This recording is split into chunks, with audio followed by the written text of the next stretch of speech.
नमस्कार। हरियाणा के मुख्य समाचारों के 25 खबरों के बुलेटिन में आपका स्वागत है। आगे बढ़ने से पहले आप हरियाणा के किस जिले से समाचार को देख रहे हैं, अपने जिले का नाम कमेंट सेक्शन में जरूर लिखिएगा। तो चलिए शुरू करते हैं खबरों का सिलसिला। जारी रहेगा किसान आंदोलन, संसद में कानून रद्द होने तक प्रदर्शन चलता रहेगा। संयुक्त किसान मोर्चा का आंदोलन फिलहाल जारी रहेगा। रविवार को यह फैसला एसकेएम की बैठक में लिया गया। भारतीय किसान यूनियन राज्यवाल के अध्यक्ष बलवीर सिंह राज्यवाल और जतिंदर सिंह विर्क ने बताया, 22 नवंबर को लखनऊ में महापंचायत बुलाई गई है। 26 नवंबर को काफी किसान आ रहे हैं। 27 को आंदोलन के अगले कदम के बारे में विचार किया जाएगा। अंबाला में पटरी से उतरी ट्रेन, दिल्ली से होशियारपुर जा रही मालगाड़ी का 5वां डिब्बा उतरा। हरियाणा में अंबाला कैंट रेलवे स्टेशन पर रविवार शाम को एक मालगाड़ी पटरी से उतर गई। इस एनएमजी मालगाड़ी में व्हीकल लदे हुए थे। हादसा शाम 6:45 पर हुआ और रात 9 बजे तक डिब्बे को पटरी पर चढ़ाने का काम चलता रहा। इसकी वजह से अंबाला स्टेशन के एक प्लेटफॉर्म पर ट्रेनें प्रभावित रहीं। गनीमत रही कि इसमें जान माल का कोई नुकसान नहीं हुआ। गोल्डन बॉय के घर सीएम टोक्यो ओलंपिक में गोल्ड मेडल जीतने वाले नीरज चोपड़ा की बहन की शादी में पहुंचे मनोहर लाल। हरियाणा के सीएम मनोहर लाल रविवार को पानीपत जिले के मतलौडा में टोक्यो ओलंपिक में गोल्ड मेडल जीतने वाले नीरज चोपड़ा के घर पहुंचे। मुख्यमंत्री ने यहां नीरज की बहन संगीता की शादी में शिरकत की। वह तकरीबन 20 मिनट प्रोग्राम में रहे और नवयुगल को शुभकामनाएं दी। बाद में सीएम सोनीपत में राई के विधायक मोहन लाल बड़ौली की भतीजी की शादी में भी गए। सिंघू बॉर्डर पर बड़ी हलचल, आंदोलन से जुड़े झंडे बिल्ले की खरीद बढ़ी, जत्थों पर पहुंच रहे किसान। सिंघू बॉर्डर पर 5 दिन बाद किसान आंदोलन को 1 साल हो जाएगा। इस दौरान किसानों के जत्थे दिल्ली सीमा पर पहुंचने शुरू हो गए हैं। साथ में किसानों से जुड़े झंडों, जेब पर लगाने के बिल्ले, बैग आदि की डिमांड भी एकाएक बढ़ गई। सालाना उत्सव की तैयारी जोरों पर है। 26 नवंबर को आंदोलन का 1 साल पूरा होने पर खास पकवान बनाने की प्लानिंग भी लंगरों में चल रही है। सीएम मनोहर बोले, हरियाणा को कागजों की गठरियों से मिला छुटकारा। सीएम मनोहर लाल ने कहा कि प्रदेश में राजस्व रिकॉर्ड को डिजिटल करना बड़ा क्रांतिकारी कदम है। कागज की गठरियों से पीछा छूट गया है और लोगों के लिए यह नया सवेरा है। सीएम ने चंडीगढ़ से वीडियो कॉन्फ्रेंस द्वारा डीसी और अधिकारियों को संबोधित करते हुए कहा कि सरकार की उत्कृष्ट व्यवस्था को अन्य राज्य भी अपना रहे हैं। राजस्व रिकॉर्ड अब पूरी तरह से सुरक्षित रहेगा। चढ़ूनी का पंजाब के किसान संगठनों पर हमला। किसान नेता गुरनाम सिंह चढ़ूनी अपने मिशन पंजाब के रुख पर अब भी कायम है।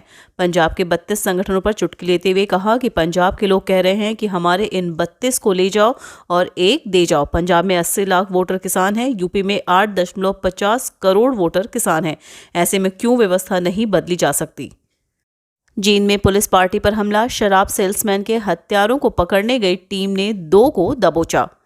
जींद में शराब सेल्समैन के हत्या आरोपियों को पकड़ने गई सीआईए पुलिस पार्टी पर हमला किया गया। पुलिस ने कार्रवाई करते हुए दोनों आरोपियों को काबू कर लिया। इस दौरान एक आरोपी को चोट भी आई। सीआईए प्रभारी अनूप ने बताया कि गुप्त सूचना मिली थी कि 14 नवंबर को शराब ठेका सेल्समैन हरदीप उर्फ जडेजा की गोली मारकर हत्या करने वाले आरोपी गांव ढाकल के नजदीक खंडहर स्टोर में छिपे हुए हैं। पुलिस ने गांव गुरुसर निवासी मंजीत और गांव धरौदी निवासी सिया नैन को पकड़ने की योजना बनाई और मौके पर पहुंच गए। पटवारी से मिलेगा छुटकारा। राजस्व रिकॉर्ड हुआ ऑनलाइन। सीएम ने किया 22 जिलों में बने आधुनिक राजस्व रिकॉर्ड रूम का उद्घाटन। प्रदेश में राजस्व से जुड़ा हर रिकॉर्ड अब ऑनलाइन हो गया है। प्रदेश के सभी 22 जिलों में आधुनिक राजस्व रिकॉर्ड बनाए गए हैं। सीएम मनोहर लाल ने रविवार को डिजिटल इंडिया कार्यक्रम के तहत बने रिकॉर्ड रूम का चंडीगढ़ से उद्घाटन किया। सरकार का दावा है कि सारा जमीनी रिकॉर्ड अब एक क्लिक पर उपलब्ध होगा। पटवारी तहसील के चक्करों से आमजन को छुटकारा मिलेगा। डेंटल सर्जन भर्ती घोटाला। भिवानी में नवीन के घर से भरे फॉर्म और रोल नंबर बरामद।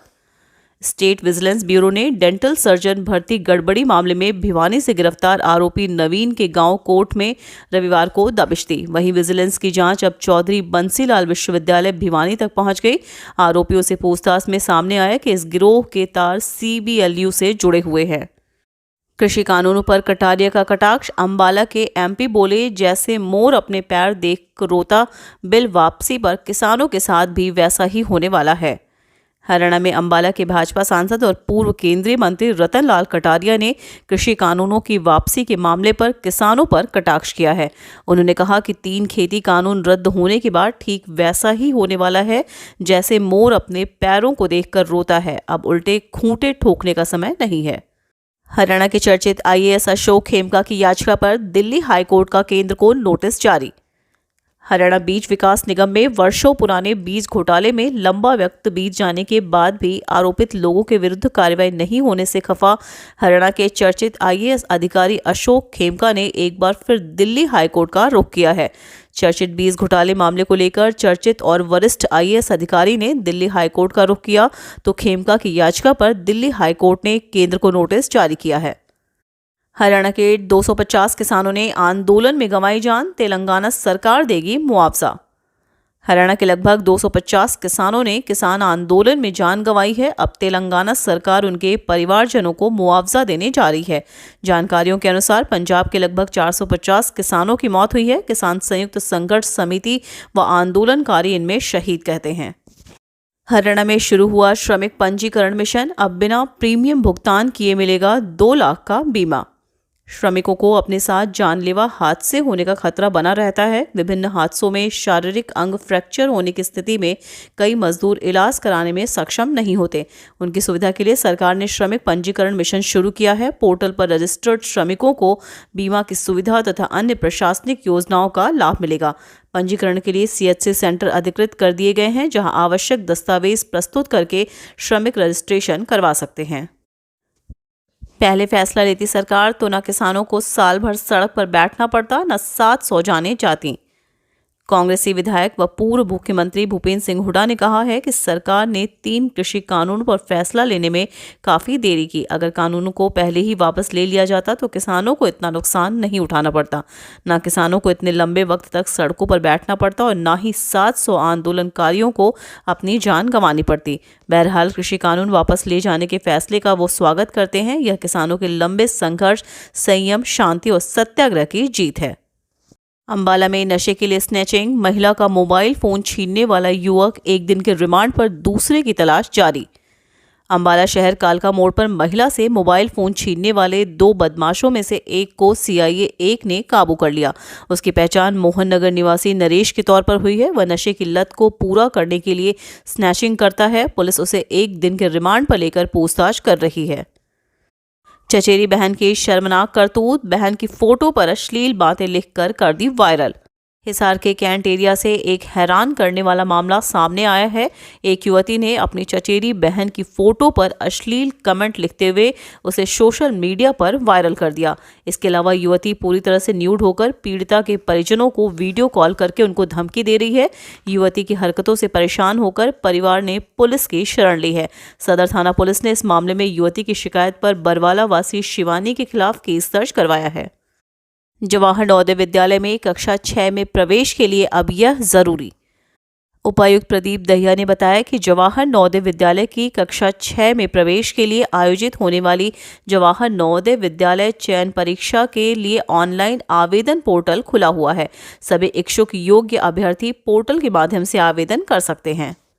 विद्यार्थियों के लिए खुशखबरी। अब सभी वर्ग के छात्रों को 10वीं के बाद मिलेगी छात्रवृत्ति। हरियाणा सरकार ने अनुसूचित जातियां एवं पिछड़े वर्ग के साथ साथ अन्य वर्गों के छात्रों को भी शामिल करने के लिए डॉक्टर अंबेडकर मेधावी छात्र योजना में संशोधन किया है। संशोधित योजना में अब अनुसूचित जाति एवं जनजाति, घुमंतु जाति व पिछड़े वर्ग के साथ साथ अन्य सभी वर्गों के छात्रों को 10वीं कक्षा के उपरांत छात्रवृत्ति प्रदान की जाएगी। कृषि कानून वापस लेने की घोषणा के बाद अब मची राजनीतिक श्रेय लेने की होड़। प्रधानमंत्री नरेंद्र मोदी के 3 कृषि कानून वापस लेने की घोषणा के बाद राजनीति तेज हो गई है। सभी दल इसका श्रेय लेने की कोशिश में जुटे हैं। करीब 1 साल से आंदोलनकारियों को कोस रहे भाजपाई इस घोषणा का स्वागत कर रहे हैं। कांग्रेस व इनेलो भी अपने प्रयास और संघर्ष में दिया गया साथ बताने में पीछे नहीं है। हद तो यह है कि जजपाई भी यह कह रहे हैं कि दुष्यंत चौटाला के दबाव में यह फैसला लिया गया है।